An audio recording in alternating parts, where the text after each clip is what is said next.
Next guest is ready. We've had her on before. She's been world number 1 in doubles forever. It feels like 10-time major doubles champion women's doubles, and she just got the mixed major champion there. Wimbledon with Sam Verbeeck. We had Sam on early in the week. There she is. Katarina Siniakova. Katarina. So good to see you. Got myself Jeff Jamble and a Nick Monroe. How I guessed the first question. Hello everyone. We had Sam on earlier this week. How cool is it to win another major, but to do it with someone that gets their first major and kind of to experience that with SCM for the first time? I mean, it's amazing. I was so happy for him.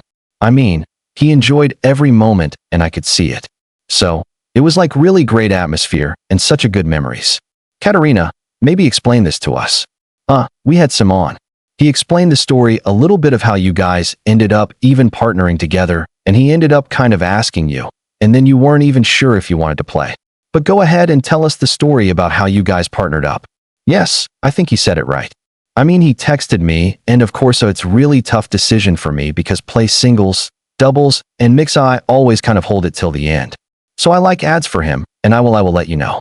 I will see if I'm going to play, and suddenly also the singles draw went out, and I was like I play Monday, so maybe can you wait how I do in singles?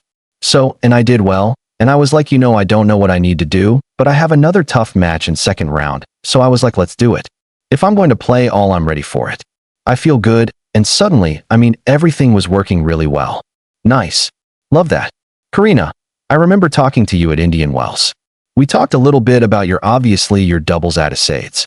You've done everything and will continue to do everything as the player to beat these days to go up against. But we talked about your singles a little bit and how seriously you take that. You've been as high as 27 in singles. How are you balancing all that? And what are your goals in singles?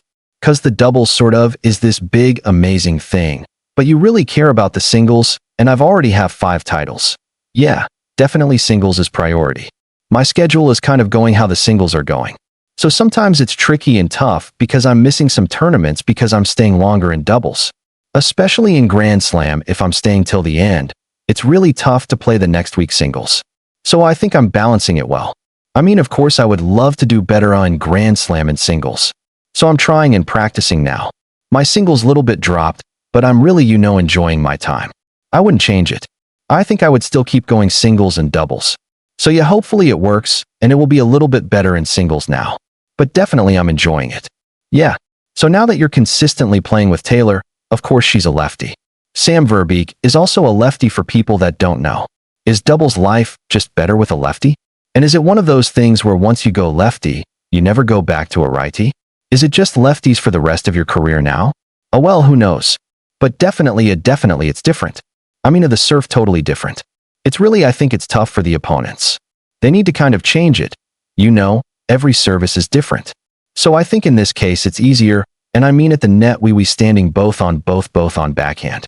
So if you are crossing at the net you have forehand, and I think the reach there is a little bit easier. So I think it's different. You kind of can easily combine. Yeah. I mean, we're watching some of your results here with Barbara Kika, and you've done well with so many different partners from Barbara Kika, Taylor Townsend, Coco Golf, Sam Verbeeck. What traits do you look for in a doubles partner?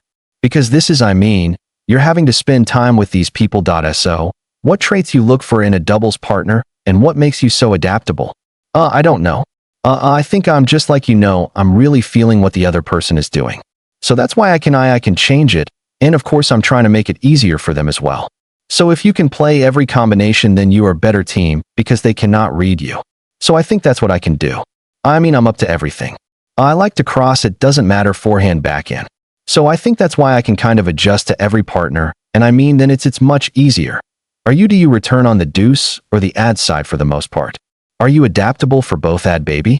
Mostly 90-95% I'm playing at, but I'm okay to play juice, but I didn't play it I think from the mix in Paris like Olympics. I didn't. Keep her on the app. Keep her on the app. That's what Sam said. Nick's looking for Sam that question. Yeah. So, but I don't mind. Yeah. You worked with I was looking at some interesting things on you, and it says you've worked mentored by Katarina Siniakova, who I really liked watching Siniakova when she was playing. How has she helped you in your career? She's a legend of the WTA Tour. Definitely, it was really big time for me, because as you said she's a legend, and I really enjoy it. I think she improved me a lot and kind of give me another view on tennis, and it's quite far ago, but I really enjoyed the time. I think it improved me well, and I really like that I kind of get to know her, because it's also different when you see all those, matches or what the people are saying about her, but to meet her in person it was, really good for me. Yeah, that's amazing for a young player. You might have answered this a few times, but we have the next mixed doubles major is going to be the US Open. Completely different format. They're getting the singles players in first. So, on a scale from 1 to 10, let's say, well, actually, let me get back to that. I want to get to the champions dinner here. We see a picture of you and cool. Like, when we heard that Yannick Sinner didn't show up till like 12:05, and Weckno they do the dance. Or is there also just a normal dance floor? Are people dancing during the champions ball, or is it just the Yannick and EA Little 10 Caesar? Not at all. There is just tables and dinner, but the singles champions can enjoy it for 5 seconds. So there's for God's sake. It's not okay. Can I get back to it? I know you want to go back to it. So Katarina, on a scale from 1 to 10, 10 being super surprised, and 1 being not surprised at all. How surprised are you going to be if you're not in the US Open Mixed Madness draw? Because of course you're not going to be guaranteed to get in because of what they've done with the wild cards and the singles players, but now you and Sam are the last winners of a mixed major. Well, I think I would keep it on 5. So right in the middle. I wouldn't be surprised if I won't get it actually. So yeah, I just keep it like this. Can you tell us who you're going to sign with, or are you keeping that to yourself? Oh, I will keep it a secret. Okay, keep it a secret. I've always said hey, we need to have Marcelo. I don't want any troubles, I know. I'm always we need to have Marcelo Arvelo and Karina sound up together cause you have 2 number 1s, and it's like there's no way that couldn't happen. But anyways, keep it to yourself. But I wanted to ask you about outside of tennis. I read that you enjoy reading detective and sci-fi books. Is that correct? And how do you balance kind of traveling week in and week out and the rigors of the tennis schedule? Yeah, I definitely love reading, and I think it's actually quite helpful when I'm traveling so much because in planes or while we are waiting I like to kind of go into another adventure. So, for me, I think it's the toughest to kind of get into it because sometimes I'm so tired and I don't want to, but when I start to read, then I really like the another adventure, so I keep going. But yeah, I think that traveling is part of it. So, I'm kind of used to it, and it just make it easy. So, after tennis, you want to be like a detective, or what do you want to do after tennis? You want to be a detective, or I don't think it's going to happen. It's more kind of escape, Escape from the waiting to another story was kind of really nice for me that you've won multiple majors now on every surface. If we said to you, hey, you're going to have the biggest doubles match of your life next week, and you get to choose what surface, which one would you go with? That's a good question. Ooh, tough one. Tough one. We got all day? I would actually go clay. Oh, are you going to be playing? And is this some promotional video stuff for next week in Prague? I assume. Is this where you're going to be next week? No, but we actually play on hard. You play on hard. Is this is in Prague. Are you going to be playing there next week? This one would be fun to play there. When we were trying this, they said no bone can't go out, down. So, it was actually stressful in the beginning. It's like we're going to kill someone down. Did you keep him in the court, or did one go down? We did. It was in the end it was pretty easy. So we were fine. All are good. Like all are safe. Alright, Katarina, we see 11-time major double champion. You're an absolute champion in everything that you do. What do you think separates kind of being a champion? Are there certain habits that you do every single day, and certain ways that you get ready for practice or matches, or certain habits for champions that maybe people could learn from? I don't think I kind of have some special ones. I think I do what other do. I'm practicing hard. I just want to be better than someone else. Sometimes when I just don't want to get up, I'm just saying to myself, I need to do more than the others. So, yeah, I don't think there is something really special or some secret. I was just trying to, get better every day. Maybe she can solve this riddle for us cause we've had other Czech players on before, and we've always asked them, how do Czech players have such great backhands? Every Czech player has amazing backhands. Did you all just grow up and hit backhands on the tennis court? What would happen here with this backhand? I think everyone answer we don't know. I mean, there is so many check players, and I think it's amazing, but I mean, it's really tough to say why, because I think each of us has different journey, like really we were growing up different. So, I'm just really proud that so many players are from Czech Republic. Yeah, if there are any other commentators at home watching this interview, they're going to appreciate this question because us Americans here, we struggle with name pronunciations. So, which one is more correct, Katarina? Which one's more correct? Siniakova or Siniakova? A or B? Siniakova or Sayova? I like more seconds. Sakova like it does. No. Well, that's what it sounds like when you say it. We want you to say it. How do you say it? So, Siniakova sounds better. Yeah. How do you yes? It sounds better. So, if I say so, my name is Katina. Okay. Sakova. Yes, we're getting closer. We're getting close. I like that it's not as easier to say. It's good. The people at home, I'm telling you, they love that because it's one of the more stressful moments here when we're calling matches. But now we know. Saying it now. You heard it from Katarina herself. It's changed how we've said her name. Yeah. Well, you got to listen to the little speaker. I do listen to the little cat. Well, what's next for you on the schedule? What are you going to be looking to play leading into US Open now? Well, so I actually next week in Prague. Then I play 125 in Vava, and this year I'm not going to do US swing actually. Oh wow. Okay. So it's a big change for me because yeah, I play a lot on clay and on grass, and because my singles drop, so I'm not getting into main draw, and I just decided to have some time off. Yeah. And of course then we will see if I will play mixed doubles in the US Open or maybe Cleveland.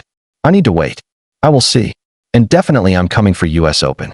I was going to say who's Taylor going to play doubles with? You're not going to be at the 1000s. I mean, she's going to miss you. Ooh, interesting. Yeah. We'll see who Taylor, yeah. I think she's doing great. So, she will definitely find someone and hopefully she will do really good. Yeah, Katarina, thank you so much for joining us once again. Congrats on another great season and another major title in Wimbledon, and we hope to catch up soon. Sakova City, thank you for inviting me. Thank you, so enjoy your time off. It's rare. Enjoy the rest of the day. Enjoy that. Thank you. News Hook. Katarina Siniakova's triumph at Wimbledon and her journey as a tennis powerhouse in the high-octane world of professional tennis. Few players embody versatility and resilience like Katarina Siniakova. Recently crowned Wimbledon mixed doubles champion alongside Sam Verbeeck, Siniakova continues to solidify her legacy as one of the sport's most formidable doubles players, with an astonishing 11 major titles to her name. Her recent appearance on a lively tennis talk show, hosted by Jeff Jamble and Nick Monroe, offered fans an intimate look at her latest triumph, her approach to balancing singles and doubles, and her infectious passion for the game.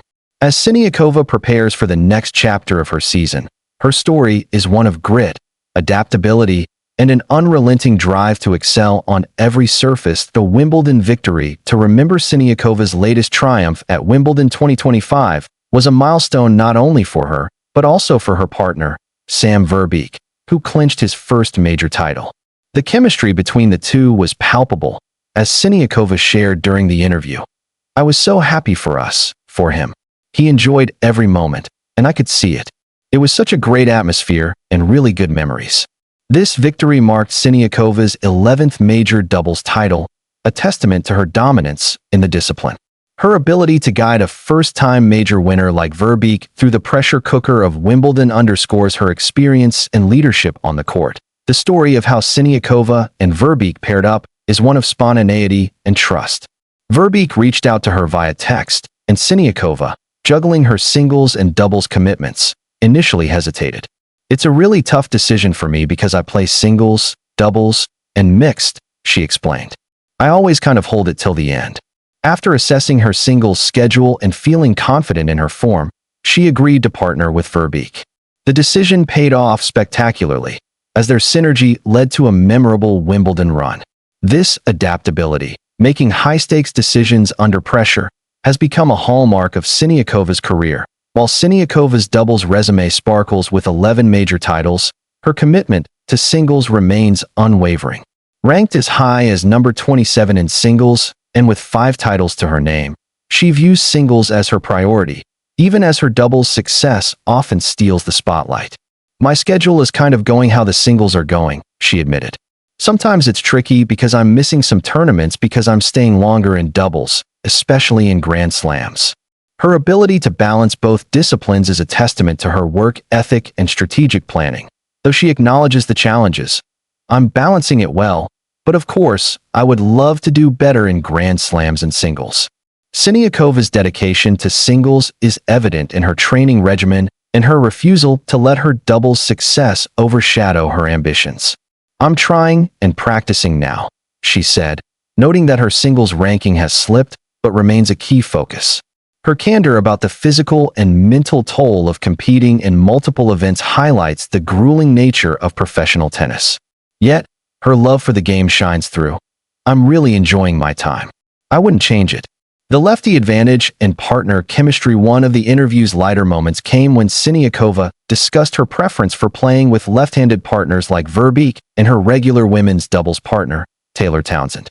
The serve is totally different, she noted, explaining how a lefty-righty combination can throw opponents off balance. It's tough for the opponents. They need to change it. At the net, we're both standing on backhand, so if you're crossing, you have forehand. The reach is a little bit easier.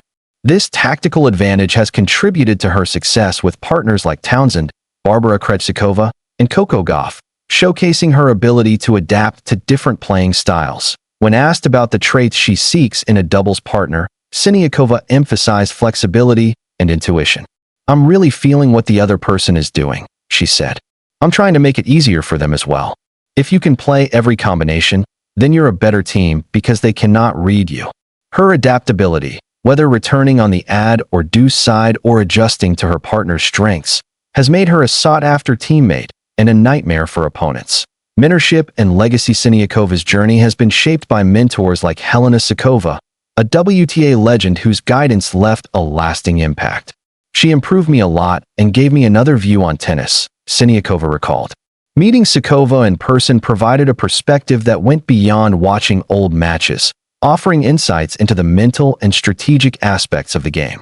This mentorship has clearly influenced Siniakova's approach, blending technical prowess with a deep understanding of tennis's nuances that off-court passions and future plans beyond the court. Siniakova finds solace in reading detective and sci-fi novels, a hobby that helps her escape the rigors of the tennis circuit. It's helpful when I'm traveling so much, she said. In planes, or while we're waiting, I like to go into another adventure. This ability to disconnect and recharge is crucial for a player who competes week in and week out, often across multiple events. Looking ahead, Siniakova's schedule includes tournaments in Prague and Vava, but she's opting to skip the U.S. hardcourt swing to focus on rest and recovery. My singles dropped, so I'm not getting into the main draw, and I decided to have some time off, she explained. Her potential participation in the U.S. Open mixed doubles remains uncertain, with Siniakova rating her surprise at not making the draw as a 5 on a scale of 1 to 10. She playfully kept her potential partner a secret, dodging speculation about pairing with Marcelo Arevalo, the men's doubles world no. The Czech backhand mystery and pronunciation woes. The interview also touched on a perennial topic, the exceptional backhands of Czech players. When asked why Czechs like Siniakova consistently boast world-class backhands, she laughed. Everyone answers, we don't know. She attributed the phenomenon to the diverse journeys of Czech players, expressing pride in her country's tennis legacy. On a lighter note, Siniakova settled a pronunciation debate, confirming that Siniakova is closer to the correct pronunciation than Siniova. Much to the relief of commentators struggling with her name, that a champion's mindset. What sets Siniakova apart as a champion? While she downplays having any special habits, her work ethic is undeniable. I'm practicing hard. I just want to be better than someone else, she said. Sometimes when I don't want to get up, I'm just saying to myself, I need to do more than the others. This relentless drive, combined with her adaptability and love for the game, has propelled her to the pinnacle of doubles tennis and keeps her pushing forward in singles. As Siniakova prepares for the U.S. Open and beyond, her story is a compelling narrative of talent, perseverance, and balance. Whether she's dominating on clay, her preferred surface for a hypothetical career-defining match, or forging new partnerships in mixed doubles, Siniakova remains a force to be reckoned with. Her Wimbledon triumph with Verbeeck is just the latest chapter in a career that continues to inspire tennis fans worldwide.